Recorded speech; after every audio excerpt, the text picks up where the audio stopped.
Olá, seja bem-vindo ao canal Projetista 360. Aqui quem fala é André Ribas. E aqui nesse canal nós trazemos um pouco do dia a dia de projetos, desenvolvimento de produto, engenharia de produto, engenharia mecânica. Enfim, aproveite como você achar melhor. Tá? Eu compartilho aqui um pouco da minha experiência, aquilo que eu já vivi, já passei, já errei, já acertei nesse mundo aí dos projetos aí. Quase 20 anos trabalhando com isso. Eu quero contribuir também aí com a tua caminhada, com o teu trajeto aí de desenvolvimento, trajeto profissional ou de empreender, é algo que envolva projeto, tá bem? Vamos lá então falar um pouco de papelada digital, tá? Então assim, papelada é sempre uma coisa que assombra, né, quem mexe com projeto, principalmente quem tem uma pegada assim mais de desenvolvimento, mais voltada assim à criação, às novidades. Tá? A papelada muitas vezes ela assombra, tá? Bom, enfim, se eu posso assim dizer, peço licença, né? Papelada é como se fosse um mal necessário. A verdade é que não tem como a coisa se sustentar por muito tempo, né? E permanecer no mercado com padrão, com qualidade, com repetibilidade, se não tiver um mínimo, né, de documentação, um mínimo de papelada aí para poder organizar, controlar, rastrear aquilo que o projeto, né, transformou em produto. Né? Então, muitas vezes a papelada, quando se está criando, quando está se desenvolvendo, ela acaba não ajudando muito, não sendo tão útil, mas a verdade é que chega numa hora que sem ela fica muito difícil de continuar. Né? Então, até pode-se lançar um produto, lançar alguma coisa, mas com o passar do tempo, com a necessidade de upgrade, de manutenção ou até mesmo de distribuição da informação, a papelada é importante. E é nesse gancho aí que eu quero falar de distribuição de informação, de comunicação, é que nós precisamos olhar a papelada desde o começo, uma papelada mínima. Né? E aí então nós podemos acompanhar essa linha de raciocínio. Né? Então, seja uma papelada mínima daquilo que realmente importa, daquilo que realmente é necessário. Tá? E assim, o que acontece? Existem muitos frameworks, ou seja, formas de trabalho, templates, linhas de documentação prontas assim para serem seguidas como se fosse somente preencher. Tá? Mas documentação é o seguinte, não é difícil criar, o difícil é continuar fazendo. E muitas vezes é difícil continuar fazendo, mexendo uma documentação, preenchendo, registrando, porque na verdade muitas vezes ela não é útil, muitas vezes ela não tem uma utilidade efetiva. Tá? Então o primeiro passo, qual que é? É realmente elaborar uma rotina de documentação que seja compatível, tá, com a realidade daquele time, daquela empresa, daquele setor.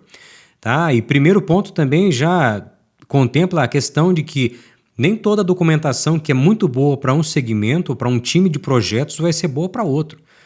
Então, assim, igual eu comentei, existem padrões de documentação gerais, né?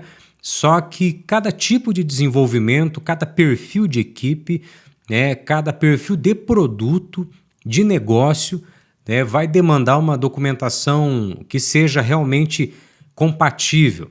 É claro que nós precisamos ter pontos de partida, né? Então, nós temos, assim, por exemplo, o PMBOK, documentação aplicada em métodos ágeis, um pouco mais enxuta, tantos outros quadros de documentação normativos, né? Então existem normas que propõem formas de documentar.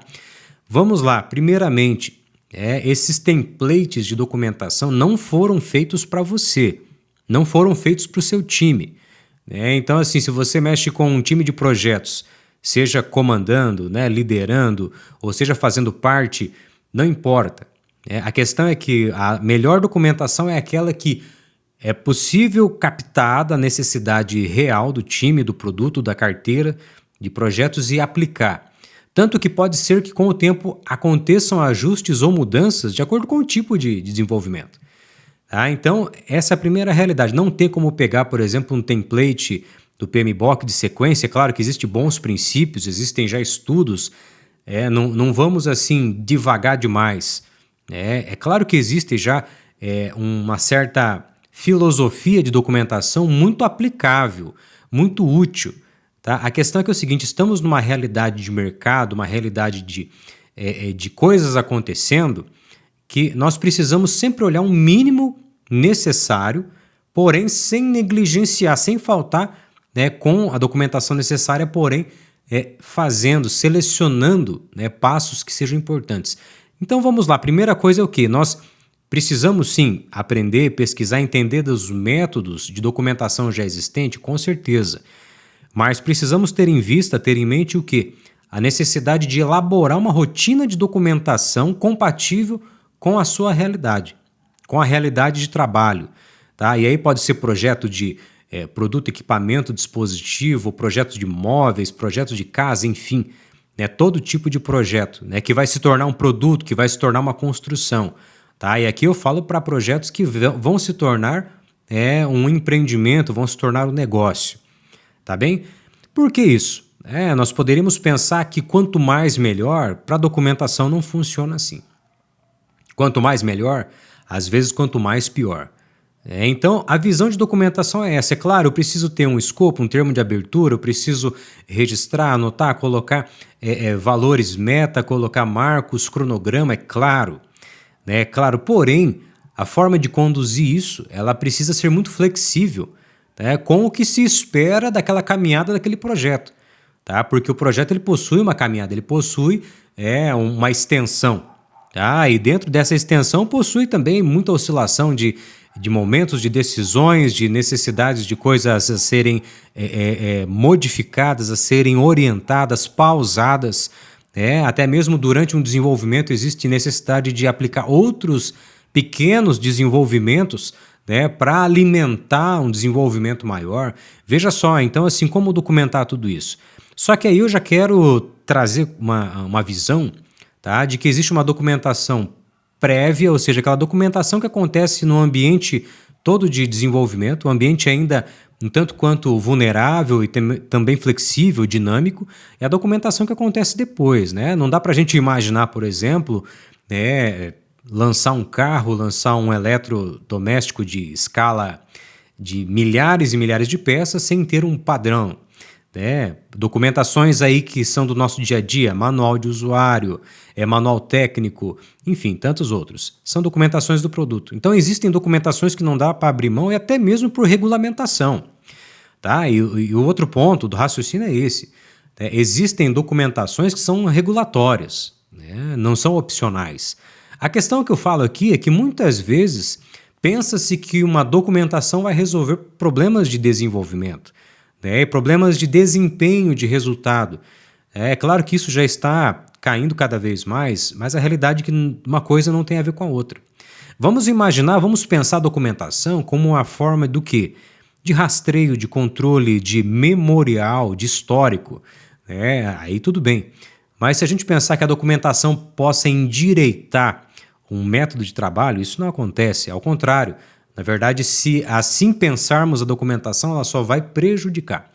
Então vamos olhar a documentação sim com bons olhos, só que colocá-la no lugar adequado, no momento devido em relação ao projeto.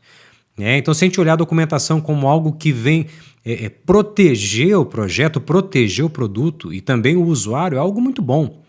Se pensarmos que a documentação vai proporcionar um rastreio, uma localização, um mapeamento, né, do alcance, para onde foi, como que aconteceu o projeto, isso também é muito bom.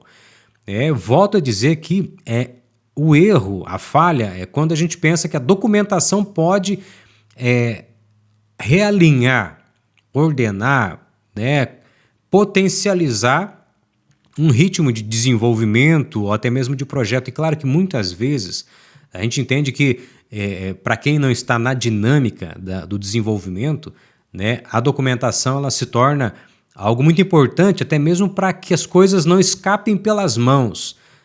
Sabe como que pegar um punhado de água? Então, muitas vezes a documentação, principalmente nas etapas de desenvolvimento, quando ela é proposta, é com a melhor das intenções, é para que aquele desenvolvimento não se perca, para que aquilo não vaze no vão dos dedos. Tá, mas é claro, então por isso que assim, eu penso que é bom ter sim uma documentação em todas as etapas, mas que ela seja flexível e compatível com a necessidade do produto, do projeto, da equipe, do nicho de mercado e até mesmo da dinâmica do desenvolvimento. Existem desenvolvimentos que seguem aquele padrão mais tradicional de sequências de atividades, de precedências de atividades, mas outros nem tanto.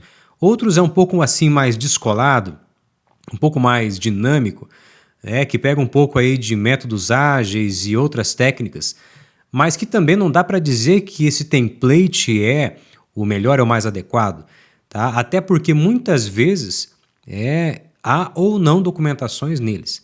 Mas aqui o foco é falar sobre a papelada.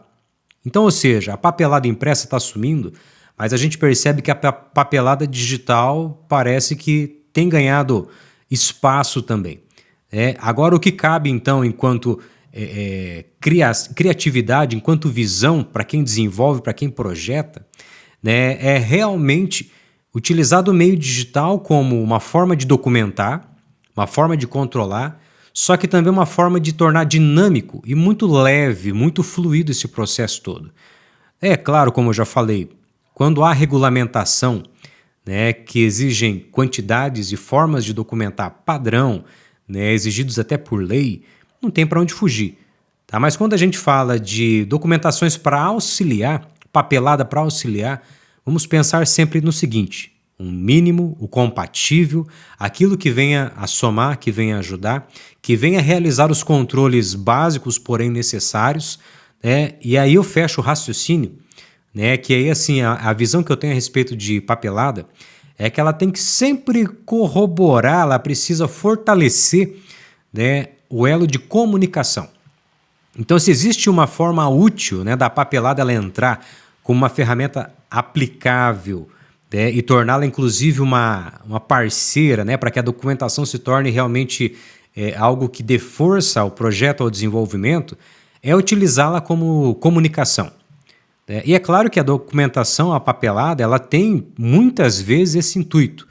Só que ela também tem o intuito de controlar. E quando fala-se de controle em projetos, aí a gente está falando de um desafio muito grande. Porque uma vez que o projeto ele acontece a partir de muitas ideias, de muitas iniciativas e que se nós aplicarmos uma papelada muito densa, né, esse ritmo ele pode acabar sendo congelado, né, puxado o freio de mão. Então a gente pode olhar a papelada como um artifício muito efetivo de comunicação. No que a papelada, no que a documentação de um time, de um projeto pode contribuir com a comunicação? E aí então eu poderia fechar esse raciocínio, né, poderia alinhavar todas essas ideias aqui colocadas na seguinte questão: que a papelada seja uma aliada, né, na comunicação. E a gente sabe que quando a gente acerta bem a comunicação em projeto, a gente acerta bem a comunicação, né, no ambiente de desenvolvimento, muita coisa melhora. Desde os relacionamentos até o resultado, né, até mesmo o resultado final. Então, assim, eu fecho esse pensamento aqui, essa troca de ideia, né, como papelada, uma aliada da comunicação. Vamos combinar essas duas coisas e a gente vai ter um novo olhar, a gente vai ter uma nova perspectiva quando falamos de papelada. Muito bem, então é isso daí que eu queria compartilhar com você, espero que tenha sido útil, e nos acompanhe aí nos próximos conteúdos, nos próximos dias. Até breve e obrigado.